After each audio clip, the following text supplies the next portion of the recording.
agtlive. Did you have a good Thanksgiving? Yes. Are we going to have a good Christmas? Well, we'll just see. Christmas, Hanukkah, Kwanzaa, holidays. Our House Democrats came back from Thanksgiving of having listened to our constituents and again working on our For the People agenda.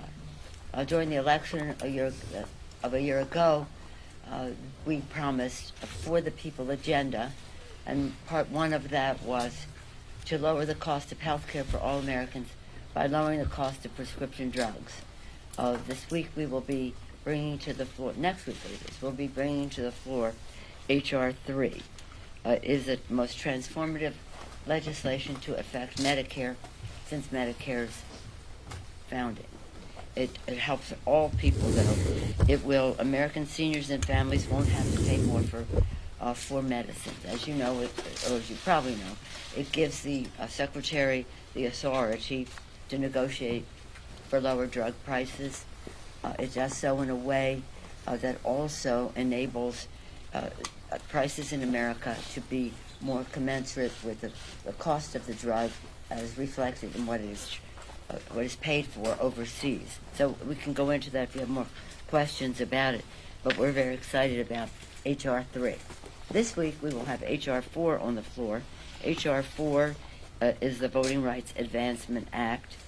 Since the Shelby decision, 20th Supreme Court decision on voting rights, 23 states have enacted voter suppression laws that deny millions of Americans their vote. Now, 55 years after the passage of the Voting Rights Act, we must protect the bedrock power of the ability of people to have the right to vote. So that will be on the floor this week. H.R. 3, H.R. 4. There are other legislation on the floor. I hope that you observe it. One of it to address the insider trading that is coming up this week as well. And then, just to say, we have 275 bills. As I said to you, legislate, investigate, litigate. In our legislation, we have 275 bills that are bipartisan on Mitch McConnell's desk. The Grim Reaper says all we're doing is impeachment. No, we have 275 bipartisan bills on your desk. Among them are background checks this week. As soon as we got back, we had a vigil. I have these are bullets. One from a survivor. Last night we had a vigil. We're all this number of years since Newtown, and every year we have this vigil. But every day we pray that Mitch McConnell will pass that legislation because it will save lives. 25,000 people have died since we sent the bill over. Not all of them would have been saved, but many of them would have. We have paycheck fairness for women. We have equal pay for equal work, paycheck fairness, Violence Against Women Act, reauthorization, issues that relate to raising the minimum wage. 30+ million people will get an increase in their pay if we raise the minimum wage, 23 million of them women. Equality Act and discrimination against the LGBTQ community, Dream and Promise Act, keeping our promise to our precious dreamers. SAFE Act, saving our federal election system that they don't seem to be interested in doing. The list goes on and on. And the Climate Action Now, H.R. 9. That was legislation that we talked about last weekend when I took a delegation. There were 14 of us to Spain for the COP25. We were very well received there.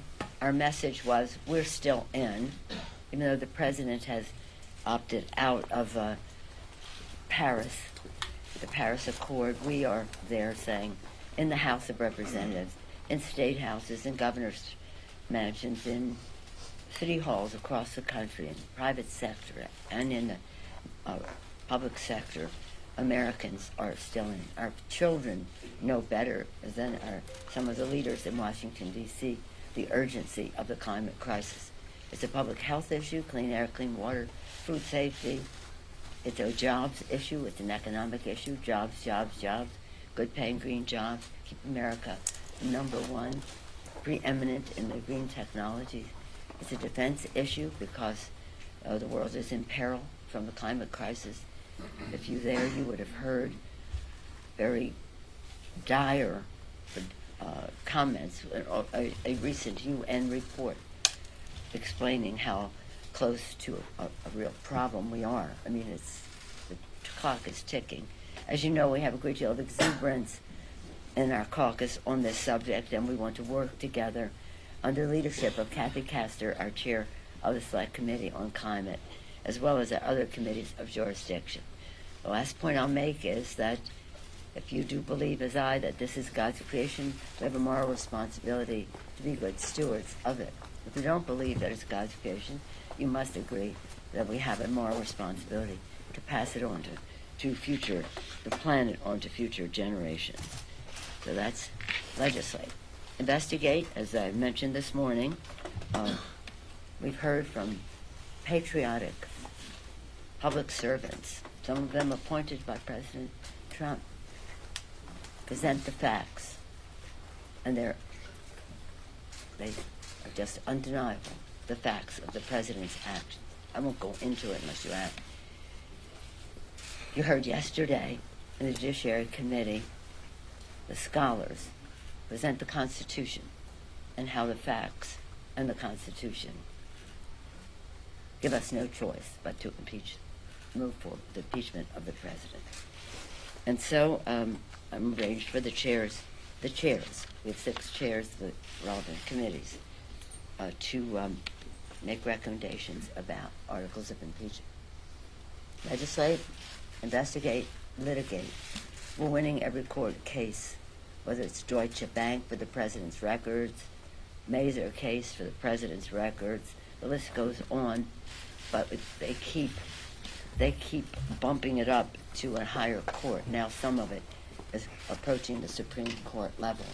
And so we're waiting to see if the court will even take up something that is so in defiance of their precedent that says, yes, Congress has the right to subpoena and oversight over the executive branch. In that regard, I just want to say this to you, my friends in the press. When you keep asking, why don't we wait for these court cases? The president's actions in sending all these, taking these things to court and then bumping them up in court is an obstruction of justice. And so we're not going to be accomplices to it as obstruction of justice. We have our constitutional responsibility, we have our facts, and we will act upon them. And as the courts act, because we're operating in the Congress and in the courts, and as the courts come forward with their decisions, whenever that may be, the president will have to be held accountable for that at that time.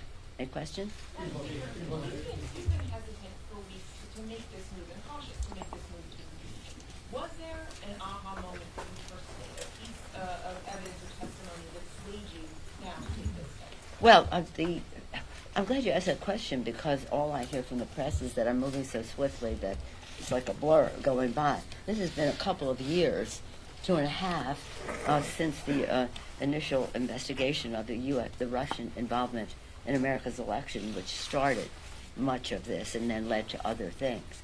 But I do think the aha moment for the country was the action taken by the President Trump appointee, the Inspector General of the intelligence community, who said that there was a credible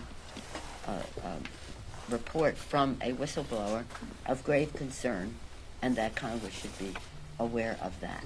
And that is the facts of the Ukraine situation just changed everything. The polls went from 59 opposed to impeachment, 34 in favor, to about even.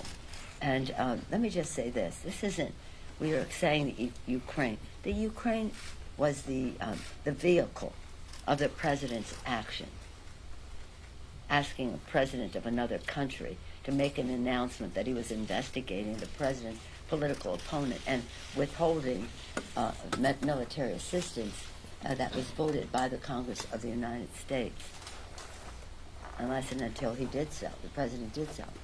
But this isn't about Ukraine. This is about Russia, who benefited by our withholding of that military assistance. Russia. It's about Russia. Russia invading eastern Ukraine. Over 10,000 people died now, maybe 13,000, some of them in the absence of our conveying that military assistance that was voted in a bipartisan way by the Congress of the United States. So sometimes people say, well, I don't know about Ukraine, I don't know that much about Ukraine. Well, our adversary in this is Russia. All roads lead to Putin. Understand that. And so that was the aha moment where we had, see, in the other cases, we had the obstruction of justice, but we didn't have as much information as to what he was obstructing justice of, because the White House was withholding the information and not enabling us, that even Richard Nixon enabled us to have the grand jury testimony. That was it. You mentioned there's previous investigations. Do you want to see the elements of the Mueller report or these other I'm not going to talk about that, okay? I'm not going to talk. My chairman will be making recommendations as to what our counsel, our lawyers, our chair, the staffs of the committees have been sensational, and we'll look through them for their judgment about what the articles of impeachment were. With all due respect to your question, I'm not here to talk about that because that's what they'll be working on. And let me just say in that regard, what was really remarkable in the course of these weeks is people have heard us talk about this. They hear about the IG, this and that.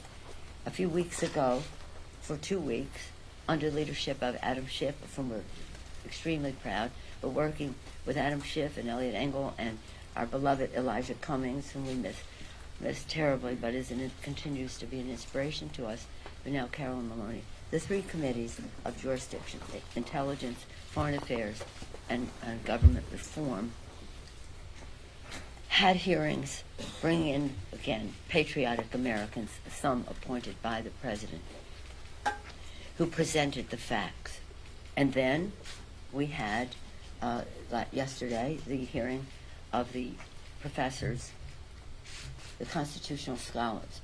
What was so valuable about that is, while we have talked about it, and while the foreign service officers talked about it, when the professors taught about it, they taught about it. And they taught about the Constitution and what the vision was of our founders and what the violations are of this president and what that is all about. So I think people had just a disparate grasp of why it is important for us to go forward. The Democrats from districts of the president, Kerry, who are skeptical about moving forward and increasingly pointing to greater embrace moving forward. Are you concerned at all that some of them may face a backlash if they vote for articles of impeachment and ultimately hurt them their races come next year? Well, thank you for your question. This has absolutely nothing to do with politics. It isn't about politics, partisanship, Democrats and Republicans. It's totally insignificant. It's about the Constitution of the United States, the oath of office we take to protect and defend the Constitution from all enemies, foreign and domestic. It's about the president not honoring his oath of office. So, no, I'm not concerned. Speaker, you have You go ahead. Okay. on a slightly different note, are you concerned about what this vote might do to the country, and how did you weigh that as you came to this decision? How this vote would do? Well, as I said this morning, I'm really sorry the president made this necessary by his complete disregard for the vision of our founders,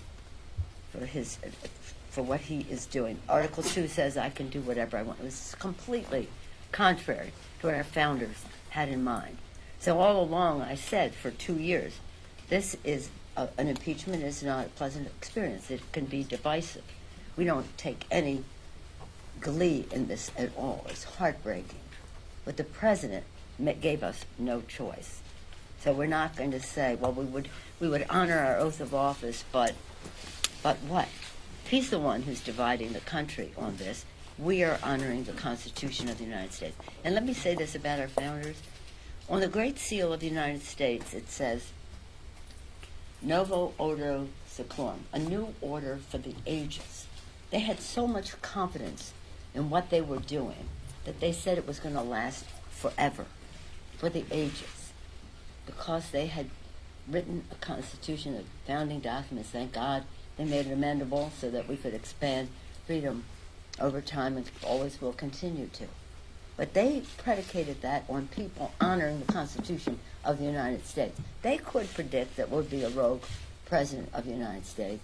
They probably couldn't predict that there would be a rogue Senate leader who would just ignore the facts and the Constitution on all of this. And so we have the responsibility to do that, to strengthen the institution in which we say. And if we did not act on this, the message to any future president, Democratic, Republican, whoever she or he may be, would be, you can do whatever you want. And if we did not act on this, we should amend the Constitution and remove impeachment, which was very important to our founders. Novus Ordo Seclorum, from anyone. And I also, from anyone is my theme. That was New Order for the Age. From anyone is what I've always said about this. As we go forward, we did this in a very deliberative, fair, strong way, recognizing our founders gave us many calls to action. The times have found us, found them to establish a new country, fight for it, and the rest, found us to protect and defend what they did by honoring our oath of office. But I also said, e pluribus unum, from any one. So we take that heed of that too, to be uniting in what we are doing and what we are doing, to be healing in what we are doing, instead of having an increased violation of what our founders intended and undermining our democracy. We see our mission as defending democracy for the people.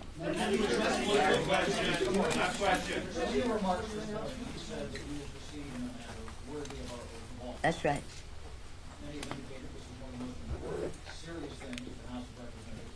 Absolutely. It's historic. Right, and you have not put a timetable on doing this. You're not going to make a hearing on Monday. Presentation of what we have in the committees will be presented on Monday. Right, so is there any sort of concern about, you said it's not a blur, but moving this before Christmas, moving this before the new year, anything on that that may be taking more time so that the public understands? There was one member this morning, Debbie Dinkle, who said, and said, I don't understand all of this. Is there going to maybe slow this down, take more time, proceed in a manner worthy of the But we are proceeding in a manner worthy of the Constitution. We feel comfortable with all of the time that has gone into this 2.5 years since the appointment of Mueller and all that transpired since then. I have confidence, humility, again, a heart full of love for America. We are doing this in the right way, and I'm very proud of our chairman who have taken that. If some people have some unease, we'll catch them up, and we haven't asked anybody for a vote, nor will we. People will make their own minds up about what this is about. Thank you very much. Thank you. You hate the president, Speaker? I don't hate anybody. I was raised in a Catholic house. We don't hate anybody, not anybody in the world. Relax, Jim. Excuse me. I did not accuse you. You did. I asked the question. You did. And Representative Collins yesterday suggested that the Democrats are doing this simply because they don't like the that guy. has nothing to do with it. Let me just say this. I think he's informed. I think the president is a coward when it comes to helping our kids who are afraid of gun violence. I think he is cruel when he doesn't deal with helping our dreamers, of which we're very proud. I think he's in denial about the climate crisis. However, that's about the election. This is about the election. Take it up in the election. This is about the Constitution of the United States and the facts that lead to the president's violation of his oath of office. And as a Catholic, I resent your using the word hate in a sentence that addresses me. I don't hate anyone. I was raised in a way that is a heart full of love, and always prayed for the president. And I still pray for the president. I pray for the president all the time. So don't mess with me when it comes to words like that. Listen to ABC News, agtlive.